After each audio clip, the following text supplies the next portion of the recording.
brother Sean P back at the Wu store in like 90, I don't know, somewhere around like 95 or something like that. Maybe a little bit after that. And, just off the rip, everybody was out there freestyling, cyphering. They used to love coming out doing that, the boot camp clique. It's like family to me in the industry. And, we just hit it off. This before I was on or anything like that. And, then when I got on, started bumping into him and shit like that. And just every single time I seen him, man, it made me laugh. He was hilarious. He lived out in Brooklyn. And I talked with a lot of Jamaicans out in Brooklyn. So just one quick funny story is every time I came out there in this particular area, everything would stop on the block, you know what I mean? Because, a lot of people who don't know me, you might get them a cop or something. So all the gates locked, you see people reaching hands around, locking up chains and all that other shit. And Sean P lived right next to the building I used to go to fuck with these Jamaicans. So one day, I wasn't even going to see Sean. I was going to see my man out there. I don't say no names or nothing. But I came out of the building, and Sean's standing there. He's like, yo, Pelly, what's up, man? I'm like, yo, what's up, man? I'm with my man. The man sees him. My man starts acting all funny. So I'm like, what the fuck is going on? This is his next-door neighbor in the building next door. Pete looks away or whatever. He looks away. The dude goes in. Pete's like, yo, come up and ring the bell when you're done or whatever. I said, all right. I said goodbye to my man. I went up and rang the bell and shit. He's like, yo, you fuck with them dudes? Yeah. I said, yeah, we do business or whatever the kids. He's like, I beat the shit out of that dude, man. I'm like, are you serious? So I was like, yeah, I had to slap the shit out of him, man, a couple of weeks ago. You know what I mean? I'm like, oh, that shit is hilarious. He was telling me stories that after he did that, they sent someone to the door, to his door or whatever the case is. And, he opened the door and beat the shit out of that dude too, man. So, the one thing about him is that he was tough as nails, man. He was funny. He always made everybody laugh, but he was tough as nails, man. He had a heavy hand. Hell yeah, that's a dope story, man. I appreciate that, man. It's just one out of many, man. I'd rather not promote any of the stuff that he does that was violent or whatever the case is. But, the same Sean P everybody else knows, man. He's hilarious, funny, real talented dude. Another thing about him that I think is more important to maybe put on your wage than him, punching people in the face and shit, is every time I went to go fuck with him and shit in his kitchen, he had the headphones on, he had the beats blaring, he had the pen, the pad out. Like he was 15 years old, man. He wrote all day, all night. For a lot of people, rappers out there, they don't do that, man. Especially the older you get, a lot of artists get deterred, because they might not have had to taste the success that they've been, working for their whole life. But not him, man. One thing about him is that he really loved the art form. He loved it. Every time I called him, he'd be like, yo, come through, man. I got the beats. I got some Alchemist beats. I got beats from this one, that one, this one. He would just want to go right in the studio and start laying shit down. So, that's one thing that always stood out about him is that he never lost his love for the craft, like the actual art form, like the pen game, you know what I mean? Yeah, that's what's up. So you guys got a couple joints together, ain't nobody heard too, huh? Yeah, we did a few joints, man. We definitely did a few joints, and, they're dope, man. I kind of got them in the stash, but I really don't know how to, I don't know how to feel about them now, with him being passed away. I might have to do something like, just waste some time and put them out there, so people can enjoy them because, he always gave me his all every time he came to the studio. He knew, Perry, I know you ain't fucking around, man, so he would go extra hard, And, he don't hold back neither. Whatever he wants to say, if it pops up and he wants to write it down, he says it, man, like, fuck me. No matter who it offends or whatever the case, man. I really respect him, not just as a man or a father, but as an artist, Because I respect lyricists. I respect people that put the work in, on a daily grind. He got kids, he got a family, he got bills, all that other stuff. He's on the road, he's doing his thing. But still, in between all of that, he always had a pen in his hand, So always working on a new project, and always making everybody laugh through the whole procedure, you know what I mean? It's kind of funny, but, another funny story is, I got like Tech Steel, everybody, the whole boot camp clique, Buckshot, everybody, man. I got a lot of love for them. Ruck, Rock. Me and Ruck, there was a time where Ruck called me up, and he needed a favor, but I wasn't around. I was unable to do, him this particular favor. I said, Ruck, I got you when I get back, but I'm not around. I got you, brother. I got you. Nah, you know what? Fuck that. He would play around a lot, but I know he's my brother, so fuck that, whatever. All right, yeah, cool, all right. I'll see you when I get back. Now, he spoke to Rock, and I don't know what he told Rock, but he was like, yo, Rock, something like me and Pelly got into it, like an argument. But it wasn't that serious. And, he's very sarcastic. He's funny, you know what I mean? Yeah. And next thing you know, I forgot what happened. I don't know what happened. I think Rock hit me on Twitter or some shit. He was all pissed off. Like, yo, fuck that, you know what I mean? You and my man got in an argument, blah, blah, this what it is. And I'm like, yo, what the fuck is this dude talking about? I'm like, yo, what are you talking about? He's like, fuck out of here, all that other shit. I'm like, yo, what is this dude talking about? Now, you're supposed to ride with your man, even though I'm dead cool with Rock. You know, I don't want to say the name of one of his women that used to work at Violator. I'm extremely cool with. You know what I mean? Like, it's like family to him. And I'm like, I got all upset over this shit. I'm like, yo, I called Sean on the phone. I'm like, yo, Sean, what the fuck is going on? Me and this dude are going back and forth on Twitter. He starts laughing. Like it's a big joke and like it's all funny or whatever case. I'm like, yo, you think this shit is fucking funny, man? Like, you know, like, us men, us rappers especially, we don't, men, we don't deal with, disrespect. And it's not like Rock was disrespecting me, I was disrespecting him, but, we were kind of like getting at each other on Twitter. And, that kind of like, it bothered me because I got so much love for Rock and the whole boot camp and all that. And Sean got a kick out of that shit, you know what I mean? He was dying laughing. I said, yo, could you do me a favor? Could you fix that? You know what I mean? Like, let son know that everything is cool, you know what I mean? So whatever. I spoke to him the day after that. He was like, everything is cool, yo, Pelly. So now, I fuck around a lot with my damn self. So I start laying in on him like, yo, that's fucked up, man. You're supposed to be my man. Bye. I come to the crib. I know the kid. I know the family. I'm like, yo, that's fucked up that you would do that. I laid such a guilt trip on this dude, man. He was like, Billy, I'm sorry. I'm sorry. Okay, man, I apologize. I'm sorry. I said, yo, man, you got to give me a break, man. I don't even know what to say, man. I'm all hurt. I'm fucked up. I did that to him. But, whatever, we hung up the phone. I left him all fucked up. He hit me back like that night. He was texting me the day after. I'm really sorry, man. I'm sorry. So it's like, honestly, that's what a loss.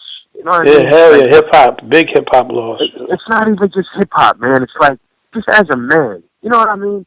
Like, he could have went anywhere, and people adored him. You know what I mean? Even though he was a rugged, big, rugged-looking black dude and all that, you could stick him in a room full of, like, preppy white people or whatever, and he would catch their attention. He would make them laugh. You know what I mean? He would gain their respect and their love in, like, 2 seconds flat. You know what I mean? Yeah. And that's not easy. That's not easy to do, man. So... this is a guy who had a family, his daughter's, young, so young, it's like a real tragedy, man. This is like real serious shit. And in terms of hip-hop, it's a real big loss, and it's crazy, but you see how much love and respect someone got from the whole entire hip-hop community, all the DJs, even all these big, giant, platinum superstar rappers, they all come out, when something like this happens, and a lot of people get mad and they say, oh, well, now Funk Flex is doing a tribute on the radio. How come he didn't play his records when he was alive? And, exactly. Well, now, supposedly, Jay-Z did something nice for him and all that. How come Jay-Z didn't do it? But you know what? It's not about how come he didn't do this and that. Like, they're doing it, though. You know what I mean? Yeah. And that's all that matters. Like, Flex, not just him in particular, but a lot of DJs, I'm glad that they're doing tributes to him and playing his music and all that. You know what I mean? He deserves it. He's a good person. The love of his love was just crazy. Yeah, the love was crazy, man. And it's like, even all my friends, like a lot of my friends, Italian friends that don't even care for this hip-hop shit, who met him when he comes out to the neighborhood to fuck with me and stuff, they loved it. When they were playing tributes to him, they were all texting my phone like, yo, your boy Sean P's all over the radio, this and that, yo, what a shame that he passed away, It's like, it's really, really sad, man, and listen, a couple stories I just told you, I'm sure they ain't nothing compared to some of the stories you hear from these other guys, but those are just the two latest ones that come off the top of my head. Like, that's actually what happened the last time we spoke. The last time, one of the last incidents. And the last time I went to his crib, he was telling me this story about, what happened with the dude next door and all that. This is shit that just happened. This ain't like I got a million stories throughout all the years. Like, bumping into him in another country and, me having a bunch of weed on me and him just getting there, not having any weed on him. I'm about to get on the plane and go home. I don't even have time to smoke this weed. I give it to him, watch his whole face light up and him get all excited and, just having a blast, walking through the streets of, like, fucking Norway, just talking to all the people and the fans and seeing the love that he gets. And, this man, I'm telling you, man, he was just incredible, man. He lived off the land for real, man. He got paid off his craft. He got paid off for doing his shows. He got respect. He was consistent, all 9 yards, man. He was loved and respected, a loyal husband and father, all that other shit. You can't ask for more, man. And it sucks because I wasn't even in town. I wasn't even able to go to his service. So that really kind of hurt me like bad. It was at 4 o'clock. I didn't even get back into town until today. So, Yeah, that really fucked me up and bothered me, you know. So, you know, I don't know if he's cremated, I don't know if he's buried, I don't know what's going on. But if he is buried, you know, I gotta get over there to his gravesite, you know, quick, you know. If he's cremated and his wife, you know, I don't know. I guess I gotta wait a long time because I can't even imagine how she's feeling right now. She said it on Facebook. I see, because he was my friend on the Facebook thing, and the way she said, she's going crazy. She said that's all she knew was him, so that's crazy. Exactly, you know. So I wouldn't even show up at that door. I wouldn't even knock on the door. I wouldn't call the house or nothing. You know, No, I'm not doing that. I'm not gonna call the house. You know, that's another thing. Like every time you call his house, you know, and he sees your number pop up, the way he answered the phone will be fucking funny as hell. He'll answer the phone with a million different voices. But his jokes are brutal. He'll put you in the middle of some rough shit. You know what I mean? And think it's funny the whole time. You know what I mean? Yeah, he did it to me because remember we did that movie thing a long time ago where we did the filming. Yeah, I went to his house and I did it. And when I called him from the house, my main McManus pops up on his caller ID and shit. He answers the phone, starts calling me Tim McManus from Oz and shit, fucking with me and shit. You know what I'm saying? I'm like, yo. And he would never call me stressed because I just seen him in Hartford like a month ago, and he got us in there, and I hadn't seen him in a long time. And I said, "Yo, Rock, what's up?" And he looked and he said, "McManus," and he showed me mad love. You know what I'm saying? So he always showed me love. He's the type of dude that'll show you love, but if you piss you off, he'll punch you in the face. You know what I'm saying? Like without a doubt, he's got a heart for everything. You know what I'm saying? Without a doubt, he's straight heart. Without a doubt. Yeah. Yep. He definitely had a great heart, man. You know, he's always there, man. Always a good dude for a very, very long time, man. Been a long time. He was down for whatever, man. I used to love going out there to Brooklyn and hanging with him up in his apartment, and then we go get some fish and chips, you know what I mean, from the little Jamaican spot on the corner. Hang out over there, you know what I mean? And shit's crazy. Funny shit is wow, I forgot to tell you. I don't even know if I should put this in there. He's probably laughing like, yo, don't say nothing right now.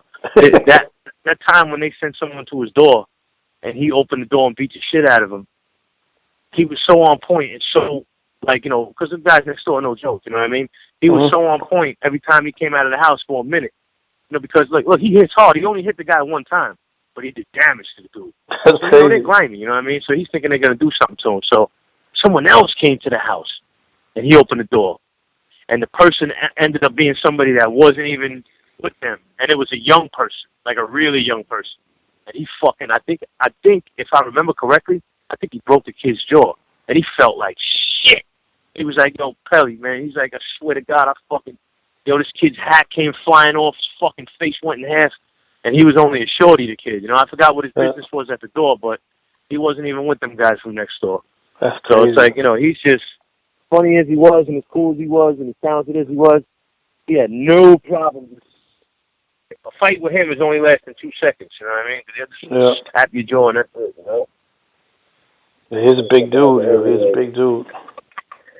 Yeah, man. So those are just a couple of stories, you know. I got that. You gave me perfect time. But like I said, send me music for the future, and I'll play joints on the radio too, man. You know what? Shit, we could talk stories. He got me in a fight, man. We could tell stories all the time. He was dying laughing when I found out about that. I can tell stories all the time. I got a million Sean P stories, man. Don't even get me started. He got me in a fight with this white rapper kid. I couldn't fucking kill this kid, man. And it was all over. I can't even get too heavy into the story because there was another major rapper involved in it. Well, I don't even want to speak his name right now, but he got caught in the middle of it, and he was the one that got me and this white kid, you know, all fucked up on each other. I was cool. I was like, fuck this kid. This kid's like, yo, I want to fight you. You call me on the phone. I said, yo, listen, I don't know who the fuck you think you're fighting or talking to or whatever, but just shoot me when you shoot me. He kept calling the phone, calling other people, you know, all this other, the whole time Sean's laughing. I'm like, you think this shit is funny? I'm going to fucking kill this kid, man. That's crazy. You know what I mean? I'm like, this kid comes in, and I'm going to fucking break his whole head right in half. So it's like, yo, you funny, man, yo, take it easy, sensitive thug. You call me all sorts of names and all this other shit. All right, so long story short, I ended up, this thing lasted for like 3 fucking years with this kid. Seen each other, we had a 1-2 real quick. The cops came, it was over with. You know, the next time I seen him, he ran his mouth. I tried to get him, I couldn't get him. And then until finally, when I did see this kid, and I literally, you know, this was last summer. I seen the kid, I chased him in the store, and I almost took his fucking head off with a baseball bat, man. And that shit all stemmed from a joke that Sean P said. You know what I mean? So he thinks that shit is all funny and all that stuff, man, you know, but maybe I am sensitive or whatever the case is, but Yeah, but he did that with everybody, I guess. He called Domingo Rico Suave, and he called Evil D Grimace and shit. Like, he didn't fucking care. Yeah, bro, he just called me slumlord. I'm like, yo, why you call me that for? Like, what the fuck is a slumlord? Yo, Pelly, you's a fucking slumlord. Like, what the fuck is a slumlord? I don't even get it. That's fucking crazy. I used to get mad as hell when he used to call me that. He used to just laugh. Now I'm just fucking with you. And then go right back to calling me slumlord again. You know, but so I still haven't seen Rock since this. You know? So I haven't seen, no one's showing. He probably didn't even fucking fix it. That's crazy. Pretty good though.